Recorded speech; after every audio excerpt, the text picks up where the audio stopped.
पूरे देश में हर 6 साल पे भारतीय जनता पार्टी चलाती है सदस्यता अभियान। इसी को लेकर के कल यानी 2 सितंबर से भारतीय जनता पार्टी पूरे देश में चलाएगी सदस्यता अभियान। 10 करोड़ लोगों को इसमें जोड़ने का लक्ष्य। नमस्कार, आप देखना शुरू कर दिए हैं मौज ध्वज एक्सप्रेस। मैं हूँ राशिद रजा। आपको बताते चलो कि भारतीय जनता पार्टी हर 6 वर्ष पर जो है सदस्यता अभियान चलाती है और इसमें देश के सभी जो बूथ लेवल से लेकर के जिला स्तर तक और राज्य स्तर और देश स्तर तक कहीं ना कहीं इसमें सदस्यता अभियान चला करके लोगों को जोड़ने का कार्य करती है। आपको जानकारी के लिए बता दूं कि जिस प्रकार से देश में 150 करोड़ जनसंख्या की आबादी है और इसको लेकर के कल से भारतीय जनता पार्टी परिवार जो है भारतीय जनता पार्टी के राष्ट्रीय अध्यक्ष JP नड्डा कल देश के यशस्वी प्रधानमंत्री माननीय नरेंद्र मोदी को सदस्यता अभियान से जोड़ करके और इसके बाद से पूरे देश में सदस्यता अभियान कार्यक्रम की शुरुआत करेंगे। वहीं आपको जानकारी के लिए बता दूं कि बिहार में सदस्यता अभियान की कार्यक्रम की शुरुआत जो है 4 सितंबर से, ऐसे तो 2 सितंबर से ही शुरू हो जाएंगे लेकिन 4 सितंबर से मुजफ्फरपुर में होने हैं और जिसकी शुरुआत जो है बिहार सरकार के उप मुख्यमंत्री सम्राट चौधरी इसकी विधिवत रूप से करेंगे। और इसको लेकर के आज हमने भाजपा जिलाध्यक्ष रंजन कुमार से खास बातचीत की है। देखिए क्या कुछ कर रहे हैं, देखिए खास रिपोर्ट। सबसे पहले तो चैनल में बहुत बहुत स्वागत है सर। धन्यवाद। कल से आप पूरे देश में आपकी पार्टी जो है सदस्यता अभियान शुरू कर रही है, इसको लेकर देखिए 6 वर्षों पर भारतीय जनता पार्टी में सदस्यता का रिन्यूअल किया जाता है। तो आज रात्रि 12 बजे के बाद सभी लोगों का सदस्यता जो है वो मतलब फिर से रिन्यूअल कराना होगा। तो कल हमारे राष्ट्रीय अध्यक्ष जी देश के यशस्वी प्रधानमंत्री जी को भाजपा की सदस्यता दिलवाएंगे। उसके बाद पूरा देशव्यापी सदस्यता अभियान चालू हो जाएगा। कल पूरे देश भर में हर एक बूथ से सदस्य बनाने का काम किया जाएगा। लेकिन अपने मुजफ्फरपुर ज़िला में जो एक प्रमंडल वार जो सदस्यता अभियान का शुरुआत करना है वो 4 सितंबर को हमारे बिहार के उप मुख्यमंत्री आदरणीय सम्राट चौधरी जी इस कार्यक्रम का शुभारंभ करने के लिए मुजफ्फरपुर आ रहे हैं। उस दिन एक भव्य आयोजन करके करीब विभिन्न क्षेत्रों से और विभिन्न वर्ग से लोगों को चुन करके उस दिन एक सदस्यता अभियान का विधिवत जिले का प्रारंभ किया जाएगा।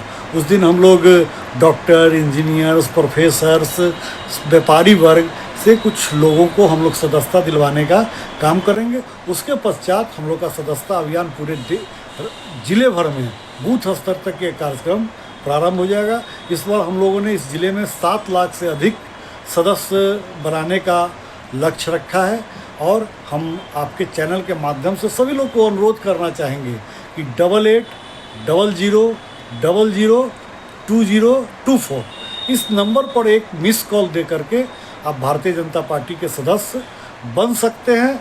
और साथ ही जब आप मिस कॉल देंगे तो आपको उस एक लिंक आएगा, मैसेज से आपको एक लिंक आएगा। उस लिंक को आप टच करके आप वहाँ एक साइट पर जा कर के अपनी सारी जानकारियों को भरेंगे। जब आप सारी जानकारियों को भरेंगे तो आपको एक I card, Bharatiya Janata party के आप सदस्य हैं, आपका नाम, सदस्यता संख्या, सब चीज़ के साथ एक आपको आई कार्ड आ जाएगा। इस तरह की पार्टी ने ऑनलाइन सदस्यता अभियान का एक आयोजन रखा है। फिर दूसरे क्रम में हम लोग एक्टिव मेंबर बनाने का काम करेंगे। तो ये क्रम अपना चलेगा पूरे देश भर में। इस बार 10 करोड़ से अधिक सदस्य बनाने का लक्ष्य है ताकि जिस प्रकार से भारतीय जनता पार्टी विश्व की सबसे बड़ी राजनीतिक पार्टी बनी हुई है तो ये हमारा वर्चस्व कायम रहे।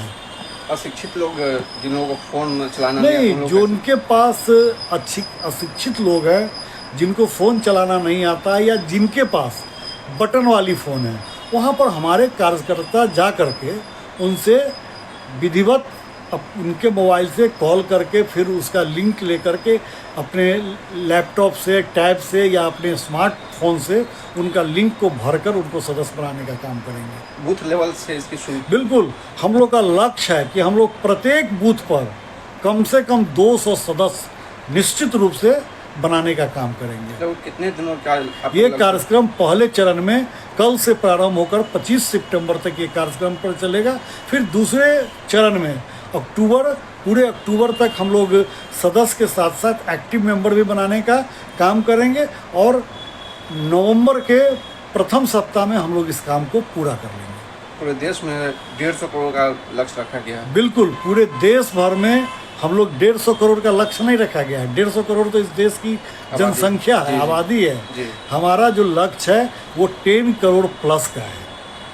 पूरी उम्मीद है कि बिल्कुल, ऐसे भी पहले से हमारा रिकॉर्ड है और अपना रिकॉर्ड हम लोग खुद भारतीय जनता पार्टी तोड़ेगी। अपने शहरवासियों से अपील क्या कुछ हम अपने सभी शहरवासियों से अपील करते हैं जो भारतीय जनता पार्टी के साथ अपनी आस्था रखते हैं, अपना विश्वास रखते हैं, देश के यशस्वी प्रधानमंत्री नरेंद्र मोदी के साथ आस्था रखते हैं, उनसे डायरेक्ट कनेक्ट होना चाहते हैं, तो आप निश्चित तौर पर भारतीय जनता पार्टी की सदस्यता को ग्रहण कीजिए और अपना सदस्यता नंबर प्राप्त कीजिए और उस फॉर्म को पूरा भरकर आप अपना आई कार्ड पाने का काम कीजिए। अध्यक्ष जी, एक सवाल है, किसी त्यागी जी आज जदयू से जो है इस्तीफा दे दिए हैं, क्या कुछ कहेंगे?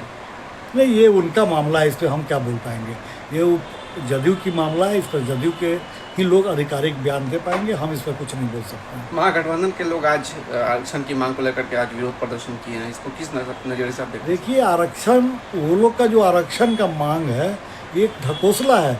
ऑलरेडी आरक्षण तो दिया ही दिया जा चुका है और जो भी आरक्षण और आगे बनेगा, भारतीय जनता पार्टी एनडीए की सरकार ने ही आरक्षण को पहले भी दिया है और आगे आने वाले दिनों में भी भारतीय जनता पार्टी और एनडीए की सरकार ही वो आरक्षण देगी। ये महागठबंधन के लोग झूठ मूठ का समाज में एक विध्वंस फैलाने का और घड़ियाली आंसू बहाने का काम करते हैं। उनको आरक्षण से कोई मतलब नहीं है। पहले आरक्षण देना है तो वो अपनी पार्टी में जो आरक्षण पद्धति उनके पार्टी में चालू है कि बाप के बाद बीवी, बीवी के बाद बेटा, बेटी, इस आरक्षण को पहले ख़त्म करे।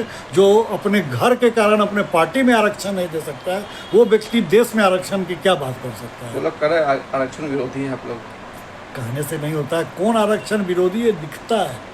आज भी आरजेडी में किनका, लालू यादव रखे तो कौन मुख्यमंत्री बना? राबड़ी देवी हटी तो कौन मुख्यमंत्री बना? तेजस्वी यादव। विधान सभा में, परिषद में कौन जाता है? उनके परिवार का लोग। राज्यसभा में कौन जाता है? उनके परिवार का लोग। तो पहले वो वहाँ आरक्षण देना।